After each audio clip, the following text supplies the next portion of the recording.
법우님들, 안녕하십니까? 오늘 아침에 창문을 열면서 문득 이런 생각이 들었습니다. 세상에는 참으로 많은 슬픔이 있구나 하는 생각 말입니다. 사랑하는 가족을 떠나보내신 슬픔, 오랫동안 키워온 꿈이 무너진 아픔에 고통받고 계신 분들이 많으실 것입니다. 슬픔이라는 것, 참으로 묘한 감정입니다. 깊은 우물 속에 혼자 떨어져 있는 것 같은 고립감, 아무리 소리쳐도 메아리만 돌아오는 그런 외로움 말입니다. 저 역시 출가 전에 많은 슬픔을 경험했습니다. 어머니를 여의었을 때의 허망함, 실패로 인한 좌절감까지 왜 이렇게 살아야 하는가? 이 고통에는 끝이 있는가 하는 절망적인 물음들이 있었습니다. 그런데 부처님의 가르침을 만나고 나서 모든 것이 바뀌었습니다. 슬픔이 단순히 피해야 할 고통이 아니라 오히려 우리를 더 깊은 지혜와 자비의 세계로 이끄는 소중한 스승이 될 수 있다는 것을 깨달았습니다. 부처님께서 사성제를 말씀하셨습니다. 고집멸도 괴로움이 있고 그 원인이 있으며 그것을 멸할 수 있는 길이 있다는 진리입니다. 오늘은 슬픔을 부처님의 가르침으로 어떻게 지혜와 자비의 양식으로 변화시킬 수 있는지 말씀드리겠습니다. 부처님께서 주신 4가지 가르침입니다. 첫째, 슬픔의 본질을 올바로 이해하는 것. 둘째, 슬픔 속에서도 흔들리지 않는 마음의 중심을 찾는 것. 셋째, 슬픔을 자비심으로 승화시키는 것. 넷째, 궁극적으로는 슬픔마저도 내려놓고 진정한 자유를 얻는 것입니다. 지금부터 천천히 말씀드리겠습니다. 첫 번째로 슬픔의 본질을 올바로 이해하는 것입니다. 우리는 슬픔을 나쁜 것, 피해야 할 것으로 여깁니다. 빨리 벗어나려 애쓰고 억지로 기쁜 척하거나 잊으려 합니다. 하지만 이런 방식으로는 근본적으로 해결할 수 없습니다. 부처님께서 법구경에서 말씀하셨습니다. 모든 것은 마음이 지어낸 것이니 마음이 괴로우면 괴로움이 따라다니고 마음이 기쁘면 기쁨이 따라온다고 하셨습니다. 슬픔 자체가 문제가 아니라 슬픔에 대한 우리의 태도가 문제입니다. 슬픔은 자연스러운 감정입니다. 사랑하는 사람을 떠나보내면 슬픈 것이 당연하고 우리가 살아있는 존재라는 증거이기도 합니다. 문제는 슬픔에 집착할 때 생깁니다. 슬픔 자체는 지나가는 구름인데 우리가 그것을 붙잡고 놓지 않으려 할 때 고통이 시작됩니다. 한 신도분이 교통사고로 아들을 잃고 10년 넘도록 슬픔에서 벗어나지 못하셨습니다. 아들의 방을 그대로 두고 음식을 차려놓으며 마치 아들이 돌아올 것처럼 살아가셨습니다. 부처님께서는 무상의 진리를 가르치셨습니다. 모든 것은 변하고 사라지는 것이 자연의 이치입니다. 만남이 있으면 헤어짐이 있고 생이 있으면 멸이 있습니다. 이것은 슬픈 일이 아니라 자연의 법칙입니다. 조주선사의 어록에 이런 말씀이 있습니다. 스님이 물었습니다. 어떻게 하면 괴로움에서 벗어날 수 있습니까? 조주선사가 답하셨습니다. 누가 그대를 괴롭게 했는가? 우리를 괴롭게 하는 것은 외부 상황이 아니라 그 상황에 대한 우리의 집착과 저항입니다. 그렇다면 어떻게 해야 할까요? 슬픔이 밀려올 때 억누르거나 피하지 마십시오. 있는 그대로 관찰해 보십시오. 강가에 앉아 물의 흐름을 바라보듯 슬픔이 어떻게 일어나고 변화하는지 지켜보는 것입니다. 중요한 것은 감정과 자신을 동일시하지 않는 것입니다. 나는 슬프다가 아니라 내 안에 슬픔이 있다고 생각하십시오. 구름이 하늘을 지나가지만 하늘이 구름이 되지 않듯 슬픔이 마음을 지나가지만 내 본질이 슬픔은 아닙니다. 매일 아침 관찰, 명상을 해보십시오. 편안히 앉아 눈을 감고 마음속 감정들을 살펴보십시오. 슬픔이 있다면 인정하고 어떤 느낌인지 관찰하며 이름을 붙여주십시오. 아, 지금 슬픔이 찾아왔구나 하고 오랜 친구를 만나듯 인사하는 것입니다. 두 번째로 슬픔 속에서도 흔들리지 않는 마음의 중심을 찾는 것입니다. 큰 폭풍에도 바다 깊은 곳은 고요합니다. 아무리 큰 슬픔이 밀려와도 우리 마음 깊은 곳에는 절대 흔들리지 않는 평온함이 있습니다. 부처님께서는 이것을 불성이라고 하셨습니다. 금강경에서 부처님께서 말씀하시기를 모든 유의법은 꿈과 같고 거품과 같으며 그림자와 같다고 하셨습니다. 우리가 경험하는 감정들은 일시적이며 그 뒤에는 변하지 않는 진실한 자아가 있습니다. 폭우가 내려 산사 마당이 물바다가 되었을 때 사미승이 물었습니다. 저리 떠내려가지 않을까요? 저는 그를 법당으로 데려가 말했습니다. 밖에서 빗소리가 크게 들려도 법당 안은 고요하지 않느냐? 폭풍이 거세어도 부처님 상은 미동도 하지 않지 않느냐? 바로 이것이 우리 마음의 참모습이다. 우리 마음에도 이런 법당과 같은 공간이 있습니다. 감정의 폭풍이 몰아쳐도 절대 흔들리지 않는 고요한 중심이 있습니다. 원효대사께서 말씀하신 일심이 바로 그 흔들리지 않는 중심입니다. 어떤 상황에서든 변하지 않는 우리의 본래 마음, 부처님과 다르지 않은 정정한 본성입니다. 이 마음의 중심을 찾는 가장 좋은 방법은 호흡 명상입니다. 부처님께서 아나파나사티, 들숨과 날숨을 관찰하는 명상법을 가르치셨습니다. 매일 정해진 시간에 조용한 곳에 앉아 호흡에만 집중하십시오. 처음에는 잡념들이 많이 일어날 것입니다. 하지만 그때마다 다시 호흡으로 돌아오십시오. 들숨과 날숨을 세어가며 하나부터 10까지 센 다음 다시 시작하십시오. 처음에는 3까지도 세기 어려울 것입니다. 하지만 괜찮습니다. 자책하지 말고 다시 호흡으로 돌아오면 됩니다. 마음이 다른 곳으로 가면 다시 호흡으로 데려오는 것입니다. 꾸준히 하다 보면 놀라운 일이 벌어집니다. 호흡을 관찰하고 있는 또 다른 내가 있다는 것을 깨닫게 됩니다. 슬퍼하는 나와 그 슬픔을 바라보는 나가 따로 있다는 것을 알게 됩니다. 바로 이 바라보는 의식이 우리의 참나 불성입니다. 임재선사께서 말씀하셨습니다. 적적적적 무의진이니 항상 자대문에 출입한다. 고요하고 고요한 참다운 사람이 항상 우리 안에 있다는 의미입니다. 한 분은 남편을 갑작스럽게 잃고 몇 달 동안 잠을 이루지 못했습니다. 하지만 매일 호흡 명상을 하면서 점차 슬픔 속에서도 평안함을 느끼기 시작했습니다.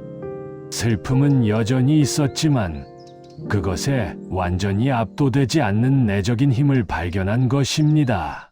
염불수행도 좋은 방법입니다. 나무 아미타불을 계속 염하다 보면 염불하는 나와 소리를 듣는 나가 하나가 되는 경험을 합니다.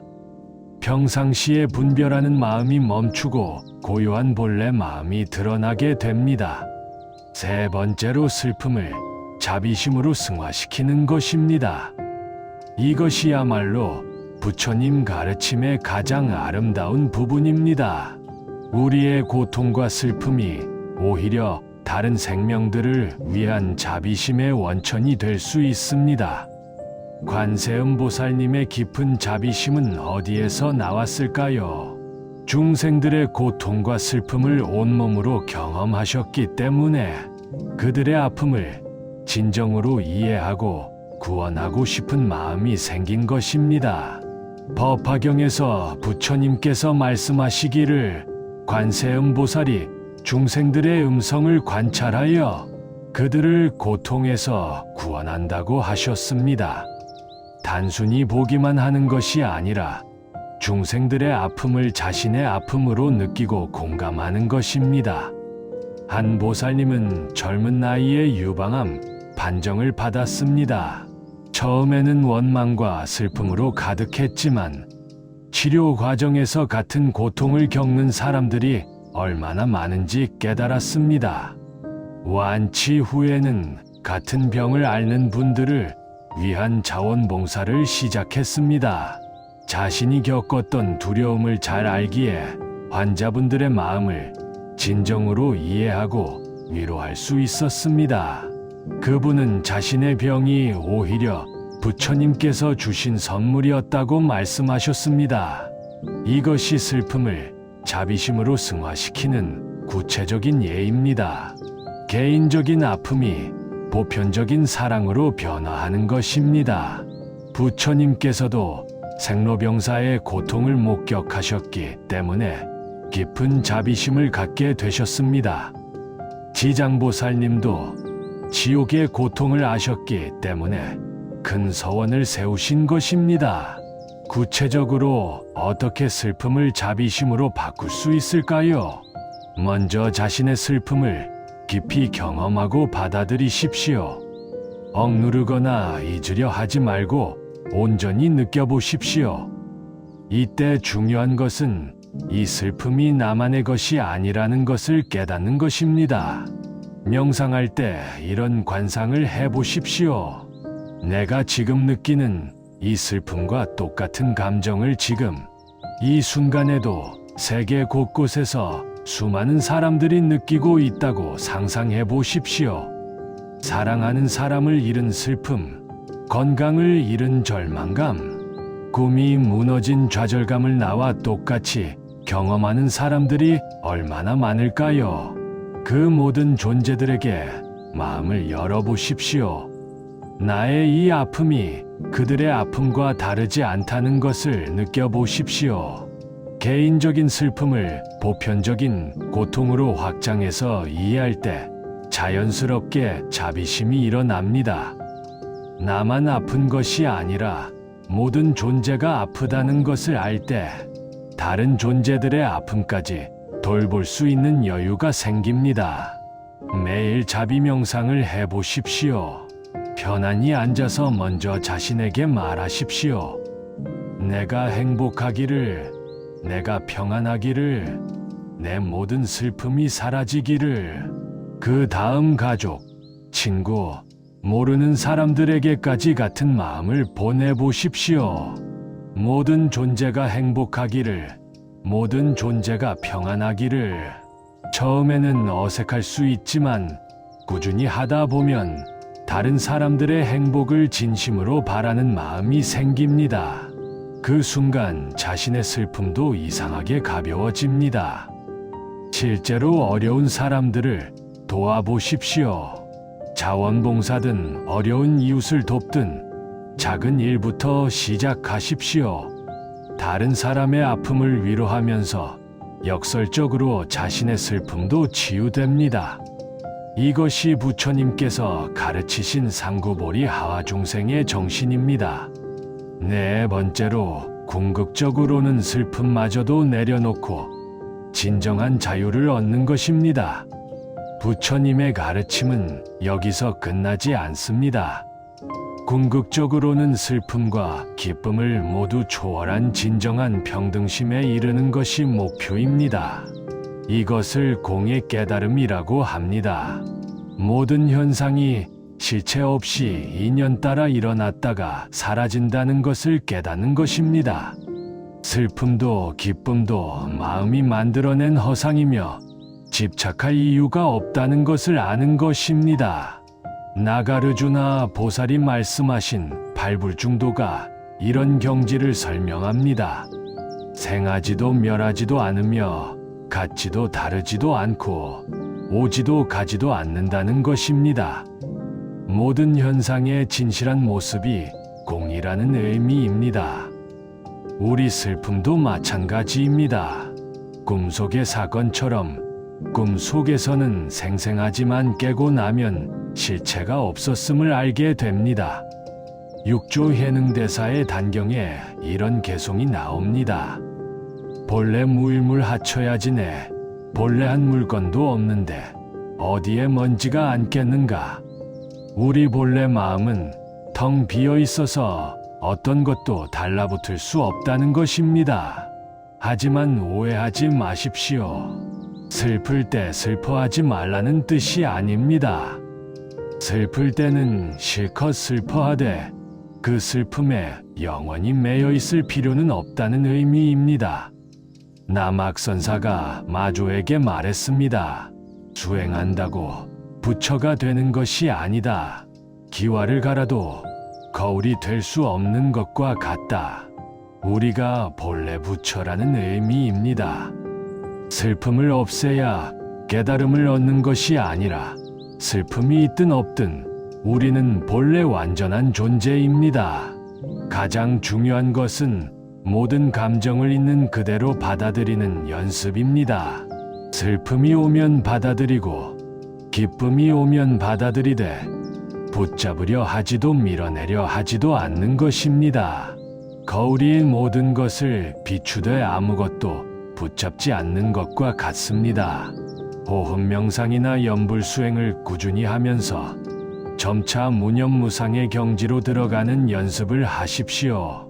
생각이 일어나면 일어나는 대로 두고 사라지면 사라지는 대로 두십시오. 하늘을 지나가는 구름처럼 생각들이 와도 가도 하늘 자체는 변하지 않습니다. 일상에서 작은 집착들부터 내려놓는 연습을 하십시오. 맛있는 음식을 먹을 때 집착하지 않고, 칭찬을 받을 때 우쭐하지 않고, 비난받을 때 화내지 않는 연습을 하십시오. 이런 작은 연습들이 쌓여서 결국 큰 슬픔이나 기쁨에도 흔들리지 않는 평등심을 기를 수 있습니다. 법우님들, 지금까지 슬픔을 이겨내는 부처님의 4가지 가르침을 말씀드렸습니다. 첫째, 슬픔의 본질을 올바로 이해하는 것. 둘째, 슬픔 속에서도 흔들리지 않는 마음의 중심을 찾는 것. 셋째, 슬픔을 자비심으로 승화시키는 것. 넷째, 궁극적으로는 슬픔마저도 내려놓고 진정한 자유를 얻는 것입니다. 이 4가지 가르침을 꾸준히 실천하신다면 어떤 슬픔이든 반드시 이겨낼 수 있을 것입니다. 아니, 이겨내는 것을 넘어 그 슬픔을 통해 더욱 깊은 지혜와 자비를 얻으실 수 있습니다. 부처님께서 말씀하셨습니다. 연꽃은 진흙이 있어야 피고 진주는 조개의 상처에서 만들어진다고 하셨습니다. 우리의 슬픔도 마찬가지입니다. 그것은 우리를 괴롭히기 위해 온 것이 아니라 우리를 더 아름다운 존재로 만들기 위해 온 스승입니다. 오늘 이 말씀이 불자님들의 마음에 작은 위안이 되었으면 좋겠습니다. 이 영상이 도움이 되셨다면 좋아요를 눌러주시고 댓글로 경험도 나눠주시기 바랍니다. 마지막으로 오늘 이 법문의 공덕을 모든 중생에게 회향합니다.